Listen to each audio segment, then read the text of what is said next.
Good afternoon!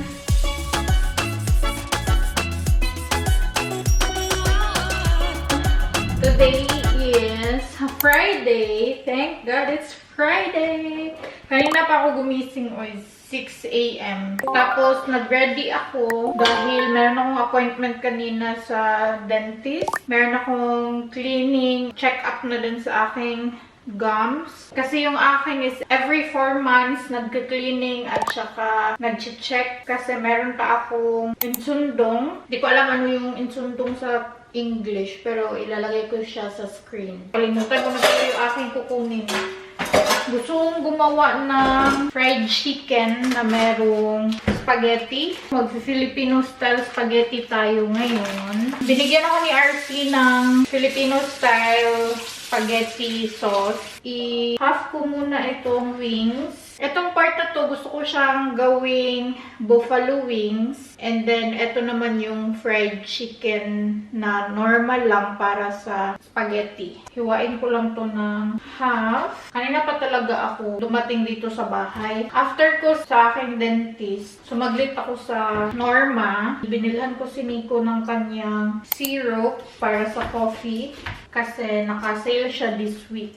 Minsanan lang kasi nagkakaroon ng agave syrup na dark. Meron lagi yung light, pero ayaw ni Nico ng light. Gusto niya yung dark. Mas creamy siya. Iniisip ko pa lang ang spaghetti. Natatakam na ako.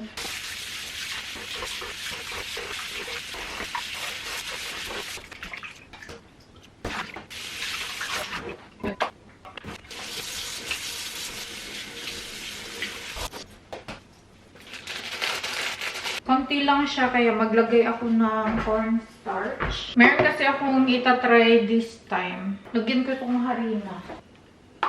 Timplahan ko siya ng paminta. Dadamihan kong paminta. Sa mga lutong kalye kasi, nakikita ko meron silang watery na butter. Tapos meron silang dry. 1:1 lang ako neto. Gagayahin ko din yung merong wet at saka dry na butter. Ito yung gagawin kong wet. Gusto ko din sana na same lang yung timpla ba. Pero kasi wala akong iba. Ito na lang yung meron ako. Ang ginagawa nila, binabalot muna nila sa wet na butter. Tapos before nila iprito, sinasawsaw muna nila sa dry na mixture.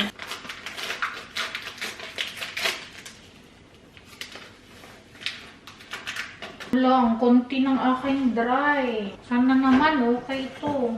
Sobrang konti niya. Ito naman yung wet. Lagyan ko to ng cold water. Yung iba naman, binababad nila sa milk yung chicken. Ayoko nang magbabad sa milk. Wala pala akong giniling. Wala din pala akong oil. Ay, kabuang na pagka-luto-luto. So, dapat makabili ako ngayon ng oil at saka giniling. Gamitin ko na lang tong oil na ginamit ko kahapon sa kwek-kwek. Kasi konti lang yung aking oil. Tingnan nyo. Konti lang. Okay lang naman siguro kasi itlog lang naman yung pinarituhan ko neto.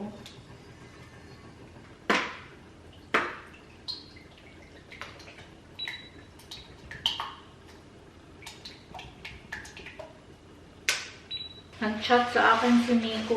Papasundo daw siya na 2:50 p.m. Uunahin ko yung ibabaw na part ng manok para pag kinulang ako sa butter, sasaglit na lang ako sa Asian store. Bibili ako nung birding mix.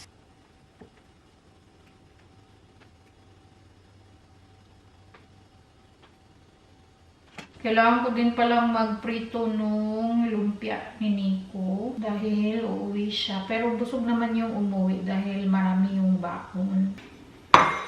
Mag-start na ako dahil medyo mainit na to. We'll see, no, kung okay ba tong ating gagawin. So, i-dip ko lang siya ng very, very light dito sa dry butter. And then, top off ko lang yung excess. And then, i-fried. Magkaiba yung lasa nito, eh. Bala na. Lalagyan ko din naman to ng sauce. Yung iba naman, yung dry nila is cornstarch para crispy daw. Pero hindi ko pa yan siya na-try. Uy, ang ganda ng kulay niya. think hindi kasha itong aking breading mix. Ay, ang ganda ng kulay. Promise. Ang lalaki ng chicken. Ibabaw na part lang to ng wings. Hala, ang ganda ng kulay. Parang feeling ko, achieve ko yung crispiness ngayon. Char. So, feeling ko, alam ko na yung sekreto talaga. Magkaroon ng dry mix at saka wet mix. So, wala nang natirang. May shake-shake na lang para magkasya. Uy, ang ganda. Purya-buyag. Ang lalaki. Hala. Parang feeling ko. Kuha ako na siya. Ganito lang pala kayo, ha. Next time, gagawa na lang ako ng same ng lasa nito at same ng lasa ng dry. Bibili ako doon sa Asian store. Tingnan niyo naman. Oh, ang ganda. Sana kita niyo yung pagkaganda niya. Ngayon lang ako nakapagluto ng fried chicken na gandang-ganda ako. Wow! Uy, ang bango! Gusto ko uminom ng data. Nanonood akong vlog ni Ate G. Hi, Ate G!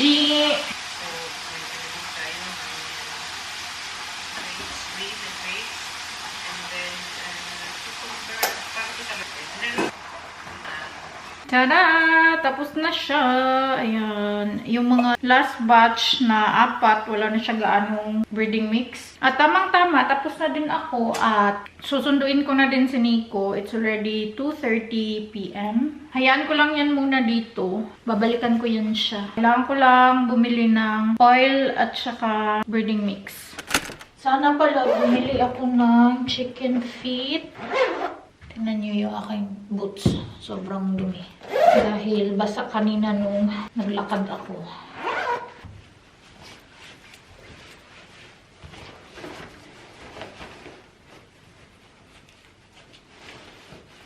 Andito na kami sa bahay at nakalimutan ko ang ground meat. Nakalimutan ko talaga siya. Uy, bukas na lang. Nag-grocery din naman kami bukas kasama si Uma. Ang binili ko lang sa Aldi is eto. Wala to sa plano pero kumuha na ako. Cookies to siya. Masarap kasi to siya isaw-saw sa cupcake. Kumuha ko ulit ng cucumber. Kasi yung cucumber namin sobrang konti na lang. Mga ganito ata. Si Nico naman kumuha ng Red Bull.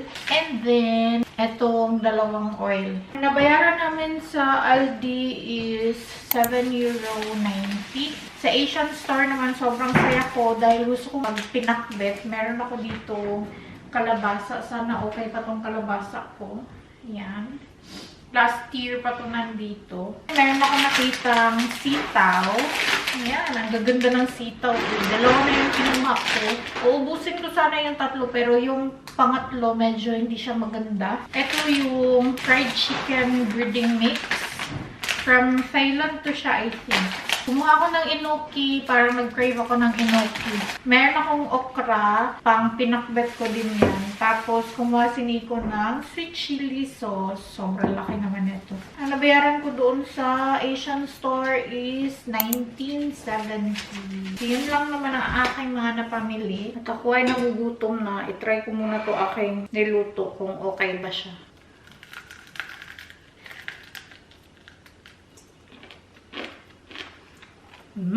Linig niyo ba? Kahit na malamig na siya, sobrang crispy niya. Ang crispy niya. Gagawa na ako ng sauce para buffalo. Bukas na lang pala ako mag-spaghetti. Pwede kang gumamit ng ketchup at saka sili or sriracha sauce. Ito na lang gamitin ko. Sriracha. Extra hot tong flavor niya. Kuha lang ako na itong pinarituhan natin. Hindi nakakain ng dinner si Nico dahil meron silang pagtitipon-tipon ng mga hunters evening. Naghiwa lang pala ako dito na bawang. Masarap sana to pag merong sour cream pero wala akong mayonnaise. Lagyan na natin siya ng sriracha sauce.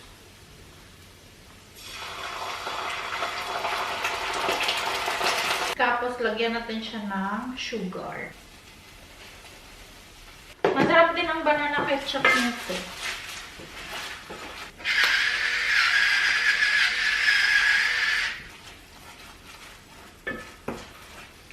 So, ilagay ko na ang chicken.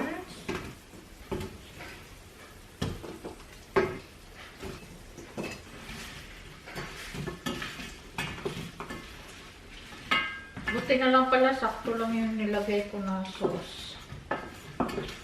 Meron ako dyan garlic sauce.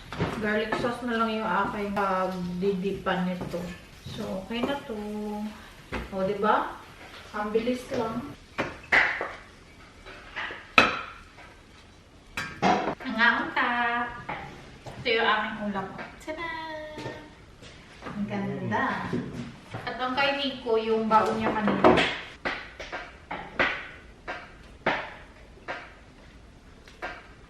Der Kleber am Holzband. Und schmeckt. Ist das zu viel, ne? Der brennt.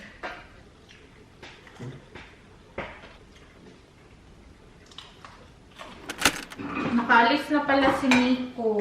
Sinundo na siya ng papa niya. Ako naman ay magpapatuloy sa aking pagluluto. Kasi nga, di ba, meron pa akong chicken wings doon. Yun na lang ang aking lulutuin. I-fried ko lang naman yun siya. Mamaya ko na ito ilalagay sa ref. Ang sarap ng aking buffalo eh. No joke.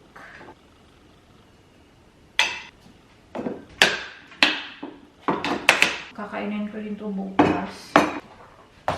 Etong lumpia ni Nico, kailangan ko din itong i-fried. Pero mamaya na yan, uunahin ko lang yung chicken. Para hindi masayang ang aking breading mix, pakonti-konti muna yung aking ilalagay. Ako na talaga, no? Ito yung lalagyan ko ng cold water. Then, i-whisk lang natin siya. Tansya-tansyahin ko na lang to paglagay ng tubig. Ang bango. Pero hindi ko siya maanghang. Bet kong mag-gloves ngayon, kaya gagamit akong gloves. So, dito natin siya ibabad sa wet. Again, experiment ko lang to. Tatakam ako eh. Babad ko lang siguro siya ng mga 20 minutes. Then, magpainit na ako ng oil ulit. Habang magpapainit tayo dito, lilinisin ko lang muna ang kalat. Ay, pala muna ko dito.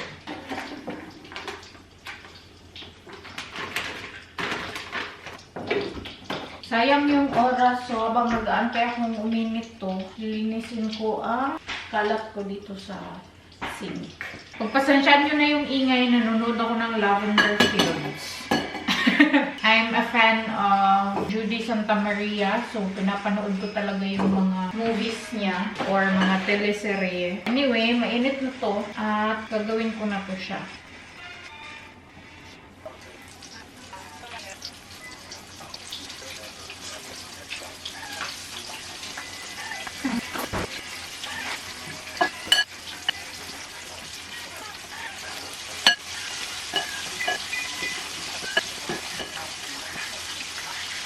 Tingnan nyo kung gaano siya kalaki. Oh. Tapos, ang ganda ng pagkaluto niya. Tingnan nyo. Diyos ko Lord. Sa tinagal-tagal kong nag-fried ng chicken, ngayon ko lang na-achieve yung ganito kagandang chicken. Mag-focus ka. Tingnan nyo naman, oh. Para talaga siya yung fried chicken sa Jollibee. Ang ganda. Ngayon lang talaga ako naka-achieve ng ganito kagandang fried chicken. Sobrang saya ng aking puso. Hindi ako papayag na hindi ako kakain na ito ngayon. Kakain talaga ako na ito ngayon.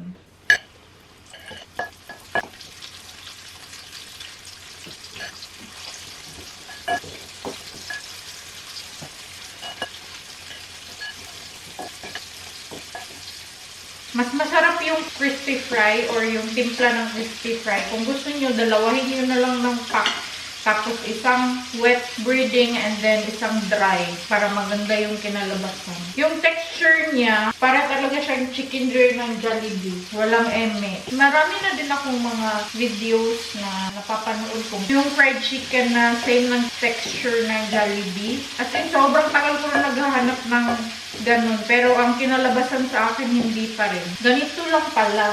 Expect nyo na pag nagluto ako ulit ng fried chicken, ganitong pamamaraan.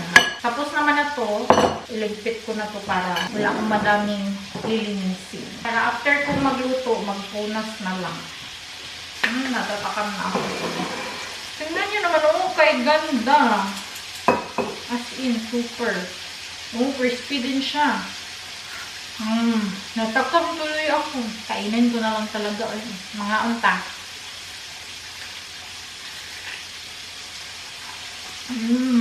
Crispy sa labas, tapos juicy sa loob. Itong breading mix na to, hindi siya ganun kaalat ha. Sa akin panlasa ko lang siya ng asin. Pero kung isasaw-saw mo siya sa sauce or gagawan mo siya ng sauce, walang problema, masarap siya. Sa panlasa ko, wala pa rin tatalo sa timpla ng crispy fry. Masarap. So, ito, since nakuha naman na yung oil, lagay ko na to siya sa ref.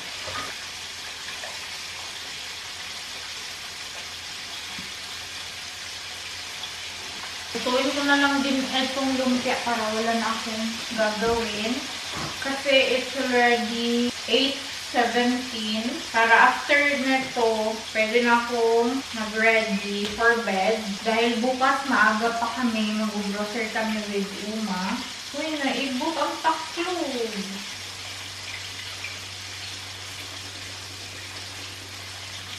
Itong chicken na to, ilagay ko to diretso sa freezer. Dahil meron naman akong fried chicken for spaghetti bukas. Para ma-preserve ko ang kanyang freshness. Char. Lagay ko siya kaagad sa freezer. O, di, parang meron na akong hot wings. Parang talaga siyang KFC. Natatakam ako pero sobrang busog na busog ako. Malapit ako matapos. Tapos na siya. Pag gusto ko siyang kainin, papa-defrost lang ako at mag-fry or ma-microwave. Pero mas babalik yung pagka-crispy niya pag i-fry siya ulit. Since hindi pa naman to siya na second fry, pag nagluto na lang ulit ako. So, tapos na to.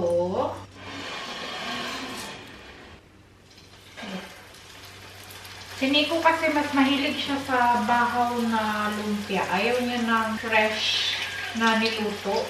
Gusto niya dapat ngayon siya lutuin tapos bukas siya kakainin. Sabi niya kasi mas masarap pag bahaw.